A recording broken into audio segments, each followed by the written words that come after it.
This is Michael Clara. Welcome to my blog, Local School Boards Can Make a Difference.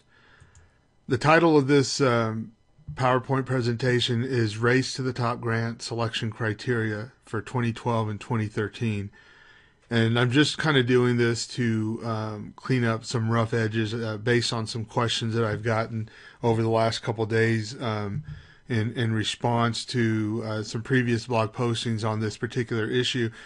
There's a number of people that aren't familiar with Race to the Top grant, and then there were some more in-depth questions from educators in the district. So I'm kind of putting this together to kind of make some clarity on some of the issues surrounding this Race to the Top grant application process. And the subtitle of this is Where is the Accountability? And I'll explain that towards the end. Race to the Top grant, as you see up here, it's for district competition, and this is round 2. The district applied for the grant in 2012 and did not receive it, and we applied again in 2013. And this round 2 was for $120 million. The district was asking for $20 million. And as you can see here, it's rewarded to local education agencies who have demonstrated leadership and vision in implementing strategies that'll be helpful and it says here, significantly improve teaching and learning through the personalization of strategies, tools, and support. So there's some very specific questions that have to be answered during the grant application process. And I believe they had a little over 100 districts apply for this second round. And this is kind of just telling you that, again, the concept of creating personalized and connected learning environments. And it kind of just goes through the cycle of these main components of what we're trying to implement, or what a district will commit to implement once they receive this type of funding. And they grade the districts based on certain criteria. So you have this categories here is on the grant application. You're filling out and answering questions about vision, and then the next category would be a prior record of success and conditions for the reform. The district, when we submitted our application, would demonstrate that. And as you can see over here, it's a total of 200 points that a district can get during the application process, and then each section has its own sum of points, 20 for budget, 30 points total that you can get for continuous improvement. And these are kind of broken into 3 to 5 different subgroups. Each of them may have like 10 or 15 points each, and then they total 40, for example, for this particular section of preparing students for college and careers.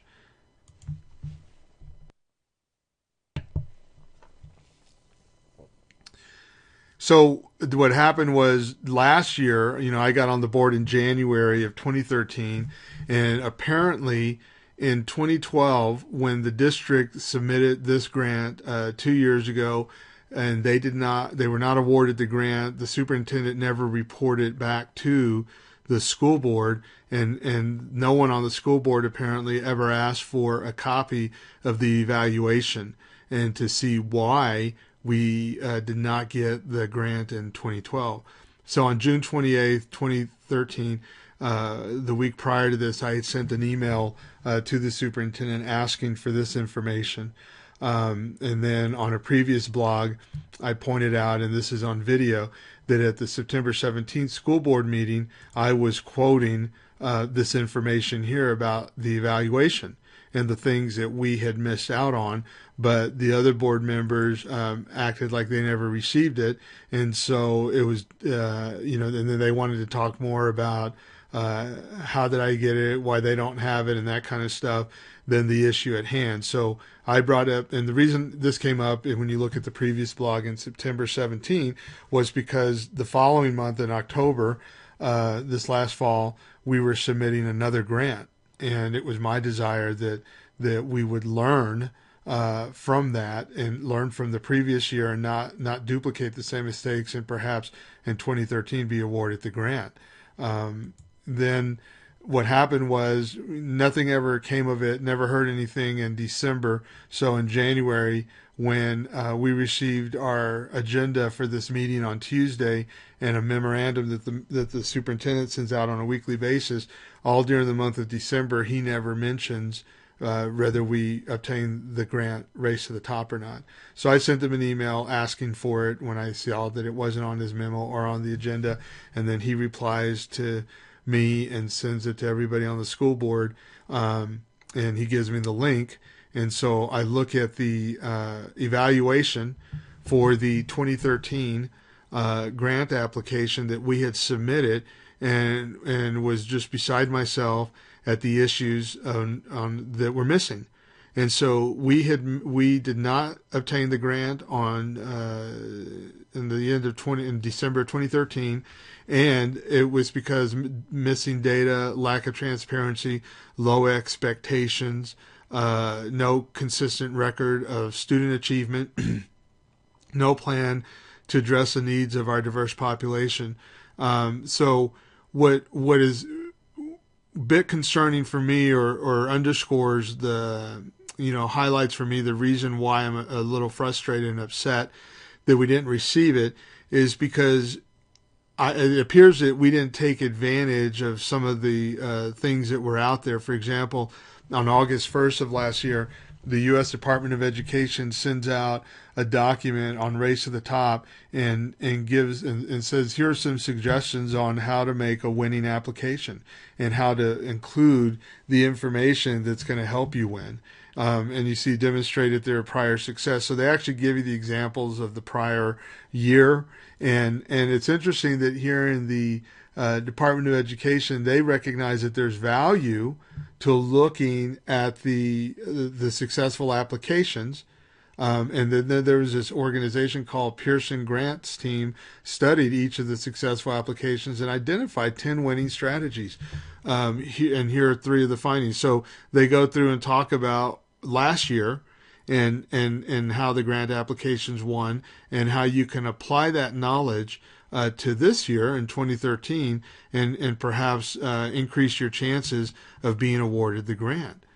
Oddly enough, the following month after this came out, in September 17th, when I'm in the school board meeting and I'm saying, hey, can we look at, Mikkel, who's our superintendent, brings up the issue of the Race to the Top grant that we're going to be submitting in October. I said, can we look at last year's and make sure that we're not going to repeat some of the same mistakes? And then it turned into a big argument for 15 minutes. And then at one point he says, did you hear, though, that I explained that it is graded differently, so your comparison to last year is irrelevant? Well, after getting the evaluators, what they were saying in terms of the 2013 grant, I recognized that pretty quickly that what he said in this meeting was not truthful. And you can see here for yourself, this is the selection criteria for the 2013 grant application of Race to the Top, and it has these categories and it has these point systems. And it's the same criteria for 2012. So contrary to the assertions of the superintendent, nothing changed. And I've learned from him that he's very duplicitous, and that's his style. He'll try to say things to throw you off track. So I've just learned through experience that I got to verify everything that he says, because I simply don't trust his words or his conclusions on things. And so I'm having to, expend a lot of energy and time just to confirm that what he's saying is accurate. And like in this case, I find, that it's not accurate, and it's just a way to kind of get you to not ask questions. And the sad part of it is he actually gets the other board members, has them kind of pulls the wool over their eyes and has them convinced that, he's a professional and he understands all this, so there's no need to ask questions or to question what's happening. In this particular case, as I've noted in a couple previous blogs, they didn't take my concern seriously, and as a result of that, I believe that that's a contributing factor to why we lost points. So here we are in these categories, from comparing the 2012 grant application to the 2013 and looking at what the evaluator said, we actually lost points. From last year to this year, we actually did worse. And in each of these categories, our points went down, to the degree that, and this is showing the maximum points that you can get in these categories. And all I'm illustrating here is that in 2012, we did not reach these to the point that we didn't get awarded the grant. But in 2013, we actually dropped in our scores in these categories, and in these two we increased.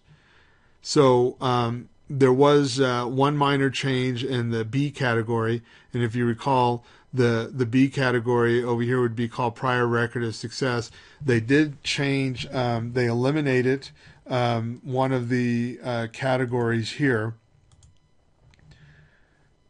They eliminated this subcategory in B, and then the 5 points that were attached to that, they moved it up here. So now you got 15 points this year. So let me just go through the balance of this PowerPoint presentation and just show you. This is going to be the 2013 application that unfortunately matches, has a lot of the deficiencies in the 2013 are reflected also in 2012. So contrary to the assertion that we were going to get better, we didn't. We actually got worse. And this is an example here that in this category of A1, articulating a comprehensive and coherent reform vision, we could have gotten a total of 10 points in this particular category, and the evaluator gave us 7, stating there's a lack of focus with regard to the overall vision. The proposal does not provide a persuasive explanation on how the different components fit together to form a coherent vision. This is especially true in the discussion of personalized learning. And then, does very little identify clearly articulated goals. In this particular section, you could get a total of 10 points. We only received 6. Applicant's approach to implementation. This evaluator says the charts do not include the percentages and instead focuses on raw counts of students and educators. It would have been informative to understand the proportion of students included on certain metrics. In addition, there does not appear to be information available with regard to student race or ethnicity or national origin, which would have been helpful to support applicants' claim regarding the growing number of immigrant students with unique educational needs. So to me, that would be something that you would think is automatic and is grant writing 101, that you're going to put this kind of data on there. The other interesting point that this evaluator makes is this data presented also raises a question as to why East High, but not West High, was selected. West High appears to have a larger number of high need and low poverty students than East High. And I don't know the answer to that, although I'm on the school board, because, the superintendent didn't want to discuss this with me, and apparently they don't run these kinds of things by the board. This one in vision, wide goals for improved student outcomes, we received 6 out of 10. This evaluator says the modest target of 2% growth for each subgroup year over year, regardless of where their student subgroups are currently performing at acceptable levels, suggests that the achievement gap will not be closed entirely or even substantially narrowed in certain areas and for particular subgroups. This raises concerns about the applicant's commitment to close the achievement gap. And that's sad that you have this third-party outside person can recognize by our grant application that we don't have a commitment to closing the achievement gap. And after my 1 year of service on the school board, I can testify that that's just not a shortcoming in the grant application. It clearly is the attitude of a number of people in the district. So here we go to the next category, prior record of success and conditions for reform. We lost points from 2012 to 2013. And here we're told that the evidence the applicant has provided does not support the conclusion that the local education agency has a consistent record of success on a broad scale, which is again unfortunate. this is the next section, prior record of success. And he's telling us here that the applicant cites the performance of only 2 schools as evidence that its reform efforts beyond early childhood have resulted in improved academic achievement at the local education agency's lowest performing schools. Although the narrative in applicant's proposal suggests that these schools have experienced significant gains in language arts and math, the data provided as evidence does not uniformly support that conclusion. That's just leaves me speechless. I mean, again, grant writing 101, you would think that this kind of fumbling of the ball would not be occurring. The applicant only provides 3 years of information regarding advanced student learning and achievement and equity and learning and teaching, not 4 as required by the Race to the Top district proposal. While the applicant provides information to show there have been reform efforts in at least 2 low-achieving schools, there is not specific information provided to show district-wide efforts for all low-achieving schools. So additionally, the applicant does not provide detailed information to show how parents have access to student performance data so they are informed regarding the efforts to improve participation, instruction, and service. That to me is just ridiculous that we couldn't have provided the information that's lacking in this particular category. Prior record of success, the proposal would be enhanced if the applicant could demonstrate a willingness to be more transparent and to provide data on school-level expenditures as well as information on personnel salaries and benefits costs. And this is an ongoing issue. As many of you know that have followed my blog, I had to submit GRAMA requests during last year's budget process just to get this kind of information. So it's just odd to me. Here we get a 2 out of 5. That we're doing a grant application and we can't be honest. It's just business as usual. Stakeholder engagement and support. Out of 15 points, we only received 8. According to the narrative, the decision and rationale for reapplying for this grant was discussed. However, there is no mention of the manner in which feedback was used to revise the proposal. And in fact, I'm a member of the school board. As you know, in that September 17th meeting, I was trying to submit feedback. And so when they're saying here that the feedback, that there's no record of in the manner in which feedback was used to revise the proposal, that's probably because we didn't do any. Because you saw how I was treated as a member of the school board. My feedback was not, according to the superintendent, it was irrelevant. It's like, how is feedback irrelevant? And so here we are getting penalized and losing points because we don't do that. Sorry for that mix-up there. Now, it says no evidence is provided to indicate either direct engagement and support for the proposals from teachers in participating schools or evidence that at least 70% of teachers from participating schools support the proposal.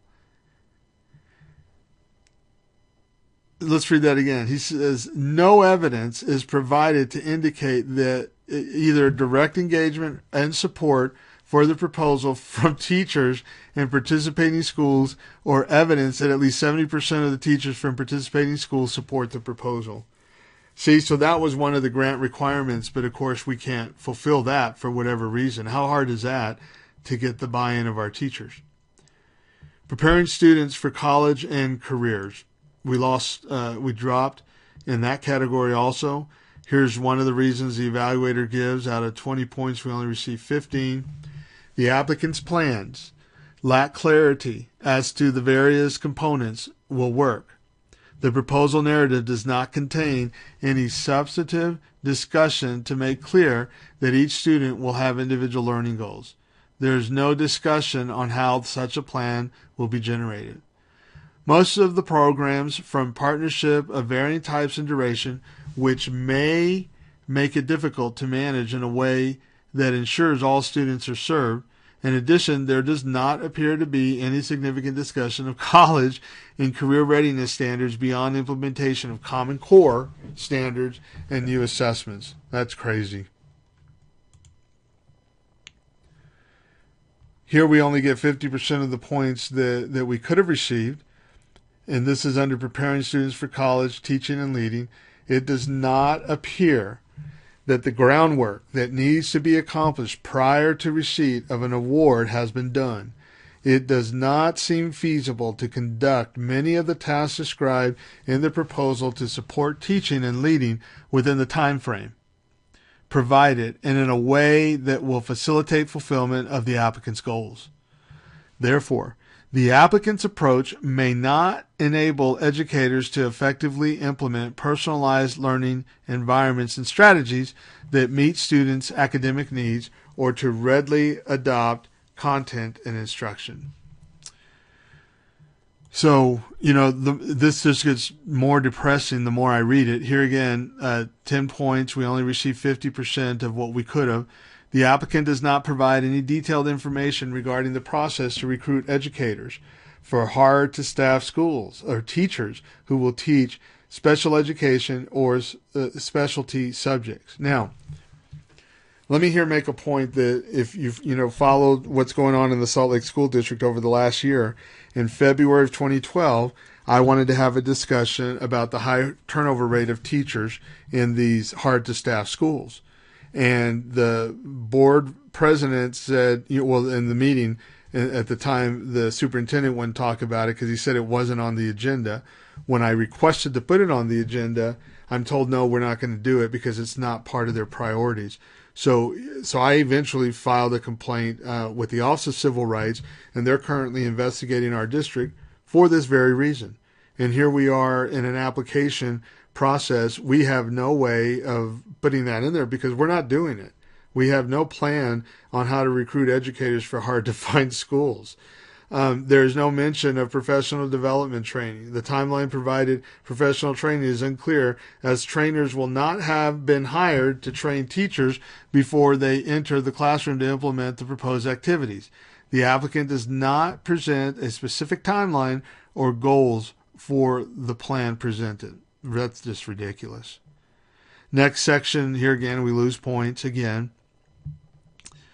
Many of the activities described in the proposal could have and likely should have been taken place prior to the submission of a proposal.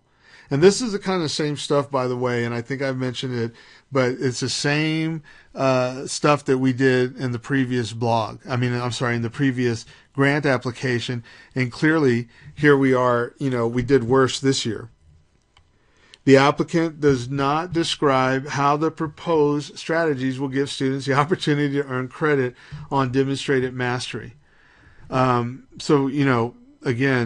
the more I read this, the more my blood begins to boil. I mean, I've read it, but reading it out loud is kind of just getting me irritated again. This is one of the last categories, continuous improvement. We actually got better in this particular subject, but even then, listen to some of the evaluators' concerns. The applicant predicts an increase in only 3% over the life of the grant, which is minimal considering the number of students served by the grant. So here we go with the low expectations. A greater level of detail needed to evaluate activities and associated tasks. A team that includes stakeholders as well as experts would be comprehensive in scope and would have the added benefit of engaging parents and community members in a substantive way. Cannot be considered high quality because it lacks detail sufficient to demonstrate the timeline. So, and you can imagine then if we actually increased in scores by having this kind of evaluation, how bad we were than the prior year. At this stage, however, the applicant has not included in the proposal a fully developed plan that offers any real evidence that the applicant has thought through how it will meaningfully engage stakeholders in the improvement process. Instead, the majority of the activities described contemplate convening some set of unnamed stakeholders. Wow. The applicant does not include detailed discussion on how the measures selected will lead to information tailored to its proposed plan. This is ridiculous. See, these are all simple things that I believe, again, could have been averted in September had we taken the time as a board to discuss it. Missing information on sources of funding. The application does not provide clear detail or activities rationale for activities. A narrative of the proposal makes reference to certain positions that do not appear in the budget. So my question is, where's the accountability? The superintendent appears that he wasn't going to bring this up in the Tuesday board meeting. So, and he didn't tell us. He's had like 3 or 4 weeks to notify us through the weekly memorandum that we did not receive this, and he's silent on it. So I wrote a letter yesterday to the board president asking her to place this issue on the agenda. And because I believe there needs to be accountability. And one of the things, that I explained to her is that I also believe that the superintendent owes my community and the schools in my district an apology for negligence that led to the district's loss of this grant. And the reason I'm saying that is because in September 17th meeting, I was concerned about this grant and concerned that we would repeat the same mistakes again, and asked to have a discussion on it. And as you see, and it's on a YouTube video if you haven't seen it, but the superintendent lied to us just to get us to stop talking about it. And that's just not the way to run and govern a school district. One of the calls, or I should say several of the calls, have kind of mentioned this angle to me about why this is going on, and why even when I bring up something in a school board meeting, it gets ignored, or they try to shut me down. But I'm reading this. Want to read a quote from a book called "So Much Reform, So Little Change" by Charles M. Payne. And what he says is that educators may present themselves as identifying with people of color, but when one looks at who makes decisions in their organizations, one sees white people. And then he says that the reformers, or education reformers or administrators, tend to be colonists, convinced that they know what's best for the natives. They are committed to certain theories of pedagoggy and school governance in a way that non-white activists are not.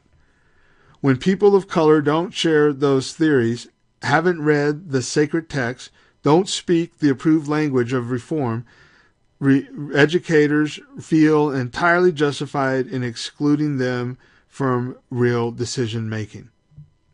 And I can, that's true. That's exactly what happens in our school board. We say the Pledge of Allegiance and to the republic for which it stands. I'm in that republic, and I'm an elected official in that republic, but I'm not allowed to express the concerns of the people I represent, or confirm that things are in order, even though that's what my responsibilities are as a school board member. So I'll check back in and see if they will honor my request to have this on the board next on an agenda of an upcoming meeting, so that we can discuss the fumbles that happen here and see if we can correct them, so in the future we're not in this situation where our kids lose out. Thank you.